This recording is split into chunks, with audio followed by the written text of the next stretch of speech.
Hi everyone, this is Jesse with Camp Perspective, and I'm posting this video as a response to a review that we received from Brenda Pacheco. She is a former client that I removed from our daycare and boarding facility due to her lack of cooperation. I'm going to elaborate a bit more and also provide visuals just so that people understand where we're coming from, because she's blinded by her love for her dog, most likely. You know, people don't see the truth or want to accept the truth. They only see their own reality, which is not how it works. So first thing that she noted was that she doesn't recommend us because we left a muzzle on her dog for 5 days. And yes, we did. The reason is because her dog has attacked people in the past, and including my staff. So today, this happened today, I took him out in the backyard. He saw my uncle and my aunt. Like this, knows right? them. And he had zoomies coming Like into this? the house when he was doing zoomies. As soon as he stopped, saw my uncle, and he went straight to his feet. Okay. Yeah. And he did not listen to me. So I told him, no.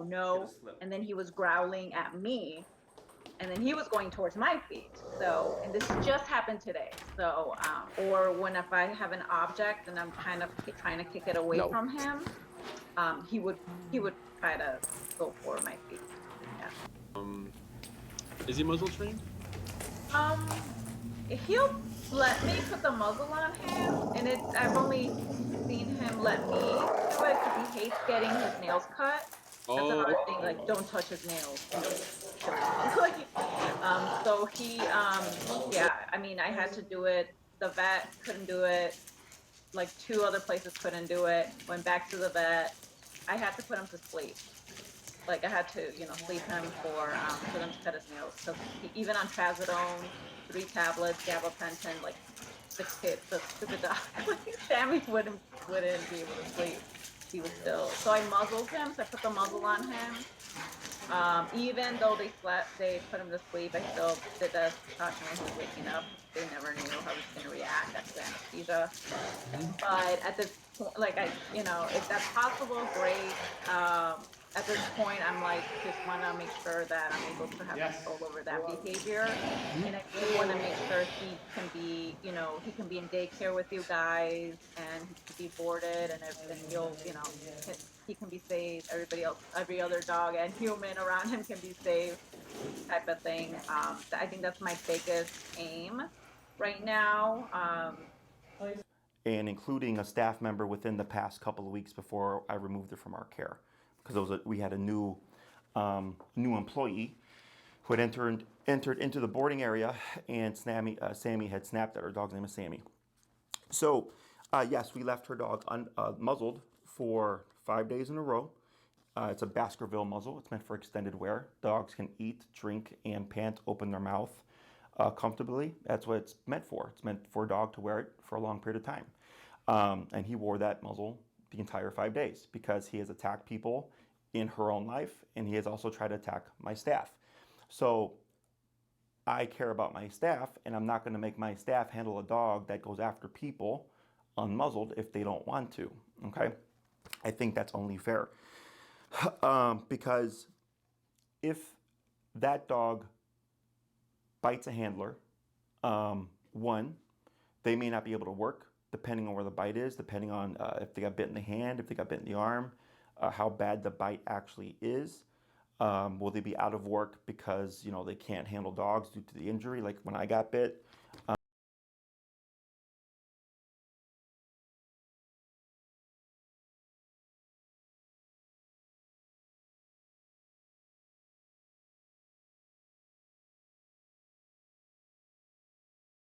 I was training dogs, but I couldn't do much as a handler because I had only one hand that I could use. So that's one thing. Also, what if the employee decides to not want to work here anymore because they got bit by a dog and that we were caring for, So then I'm short an employee permanently. So I have to weigh the consequences here, and the consequence of her dog biting one of my staff members, or a dog, also just the dogs that we have in care here. We have dogs kennel next to each other, and Sammy has been reactive to dogs within the next kennel over. So we also have to think about those dogs. So keeping him muzzled allows us to remove a lot of liability, both towards my staff, myself, because I've also handled Sammy, and the other dogs that are in our care. Okay, so that's the primary thing, is if your dog attacks people, your dog will definitely have to be muzzled. So if your dog attacks, has attacked, or we think will attack human reactivity, one of my handlers, then yes, we're going to keep your dog muzzled until my staff decides that they're comfortable enough with the dog and the dog is fine or a non-threat. Then they decide whether or not they can unmuzzle a dog. Okay, and Enrique, who's my head trainer here, and Elias, who's in charge of the board and trains, daycare and trains, I trust their judgment because I'm not here. I have my own clients. So if they're like, hey, we don't think this dog should be unmuzzled, they let the staff know, don't unmuzzle the dog. If they think they themselves can do it, they'll do it, so on and so forth. I just leave it up to their better judgment, okay? So yes, I will agree to not bring your dog here if your dog is either one of those three things, has attacked, will attack, or we think will attack. If you don't want your dog muzzled all the time until my staff feels they're comfortable, if they ever get to that point, then don't come to us, okay? Easy. So her dog received or got irritation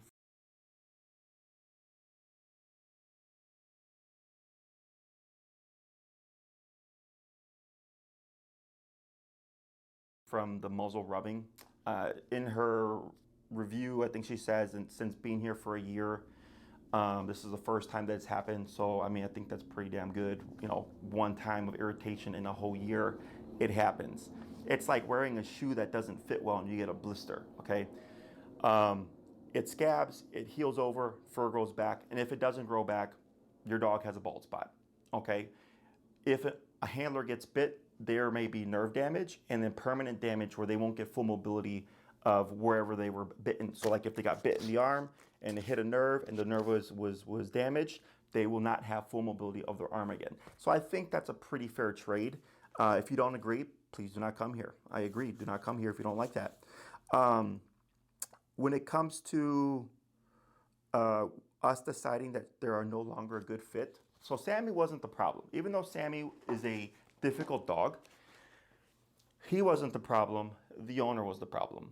We did not remove Sammy because of his behavior, because if that was the case, we would have done that a while ago, but that's what we specialize in. We specialize in taking in the difficult dogs that other places don't want to take. The issue was the owner, Brenda. So the issue that we have here is she's claiming that we did not take the time to solve the issue, okay? So if we go back to because she's been a client with us for about a year, is she was constantly asking that we give him breaks from the muzzle, so that he could get like his dog treat and blah, blah, blah, blah. Thing about Sammy is Sammy's a resource guarder. And this happened with one of my staff members where he was muzzled. She had put the food in the incorrect size bowl. We feed them in a bigger bowl so that they can go with the muzzle and eat normally, okay, or with little inhibition. And she didn't do that. She made a mistake. She put it in too small of a bowl, and he couldn't eat out of it. So then she couldn't remove him because he was becoming highly aggressive over the food. So then I had to step in and handle him, which took about 30 to 40 minutes to resolve the whole issue, which is a lot of time out of my day because I have a lot of things to do. But I had no problem with it. Employee made a mistake. I took care of it. She learned, feed him in a big bowl. Okay, so no big deal. So he's a resource guarder. So that means if there's any bit of kibble or something that may have spilt out from a dog eating and he knows it's there, he is going to give the staff a hard time. Okay, and if it took me 30 to 45 minutes to try to get that done, I would expect a staff member might even take longer because they're not as educated, or if we have a new staff member, they don't know how to handle the dog. You know, it gets very complicated. So that's one thing. But she was asking that we give him breaks, and we said no. I believe maybe at some point Enrique may have said, like, you know, we'll see how it is. But what he learned was the answer was just no. It was too much of a liability for them to go in and handle Sammy without the muzzle on, and he's a physical threat to the staff themselves, right? So then it went from give my dog breaks so he can get a treat to give my dog a break because sometimes he vomits in his sleep and I don't want him to asphyxiate. Okay? And the answer was still no. Now, if it was that big of a problem that your dog would vomit and asphyxiate on his vomit, like on some Jimi Hendrix shit, why not remove him then? If the answer was no then. Because asphyxiation, I would think, is much worse than your dog getting a blister or a rub mark from the muzzle, right? So why not at that point then leave or say like, I'm gonna find another place on your own? No, you continue to bring your dog here, even though we said no. Now, also bear in mind, she was calling multiple times a day, talking to every staff member until she could get an answer that she wanted, okay? Which is where the staff would say, okay, we'll try it. It was always, no, we do this for the safety of the staff. And I remember walking in before a client, I was gonna head out to Oz Park, and it was Andy, who's working at the time. He's like, hey, Brenda just called again. She wants to ask, she's asking if we could take the muzzle off. And I said the answer is no. And he was like, what do we do? Because she keeps calling and she's not listening to us. So I was already running late. So instead I said, you know what, I'm gonna shut this down now. So I called her back and I said, hey, my staff is telling me you keep calling and asking to have the muzzle removed to give Sammy a break, blah, blah, blah, blah. And then she denies it and goes, no, I only called a couple of times. Every single one of my staff members, and there's like 10 people that work here, were claiming that she called asking to have the muzzle removed. Okay, so that's one person arguing against 10 people, including the one that I walked in on and others I had walked in on as well, where they would hang up, they're like, it's Brenda again, right? Because it makes the staff uncomfortable because they keep telling the person no and the person doesn't listen. So I called myself and I said, the answer is no, and if you don't like it, you can take your dog elsewhere. Okay, so this was made clear a while ago. Okay, and this was in response to her wanting us to remove the muzzle because she said her dog was gonna vomit and asphyxiate with the muzzle on. Okay, which is, if I would think like, hey, that's like my dog could die, then take your dog elsewhere because I told you myself at the time, the answer is still no. We're not gonna remove the muzzle and you can take your dog elsewhere. Nope, continue to bring the dog here. Okay, so then she was quiet for a long time. And then this happened with the irritation. Oh, here's another reason, right? And the staff was again telling her no. And then she again was repeating the pattern of calling and asking, can you guys take the muzzle off? The answer is no. So then finally, she shows up with Sammy unmuzzled. And we understand because she wanted to show Elias the irritation. We saw it, she muzzled him back up upon his request. So that's not the problem. But the problem is she asked Elias, even though we have emails of us telling her no,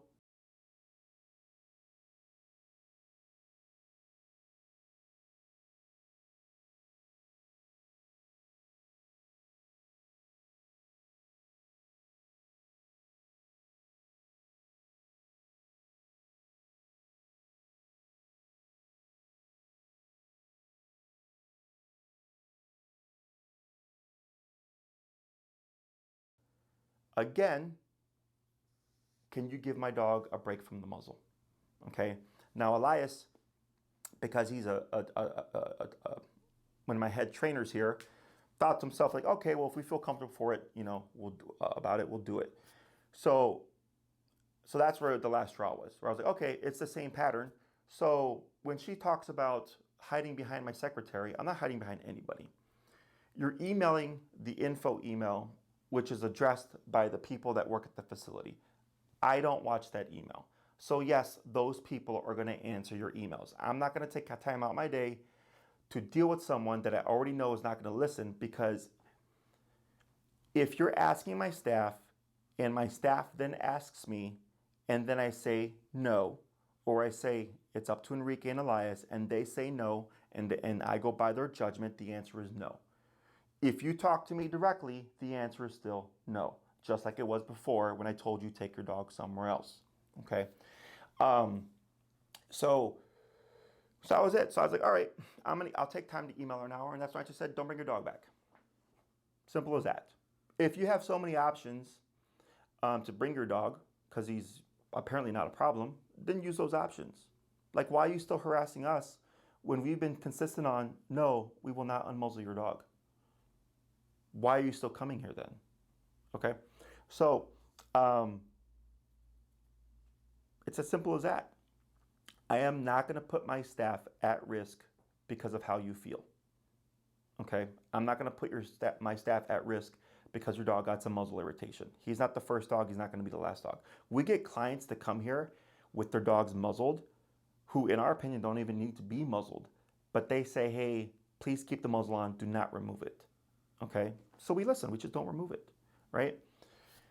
And they're telling us to do that, and we're like, there's nothing wrong with your dog, but they want us to do that. So we go, okay, not a problem, okay?